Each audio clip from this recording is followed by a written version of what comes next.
रामकृष्ण हरी भगवान बुद्धांची मूर्ती जी 80 फूट उंच आहे, सारनाथ या ठिकाणी खूपच सुंदर मूर्ती आहे।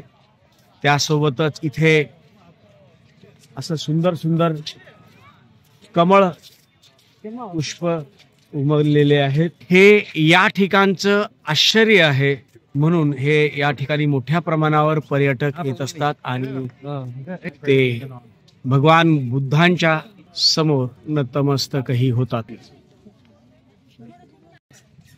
रामकृष्ण हरी पवित्र बोधिवृक्ष जिथे भगवान बुद्धांना ज्ञानप्राप्ती झाली, त्या बोधिवृक्षाखाली आपण आहोत आणि इथे विशेष अशा पद्धतीच्या मूर्ती बनवल्या गेल्या आहेत। हा परिसरही अतिशय भव्य व विशेष बनवला गेला आहे।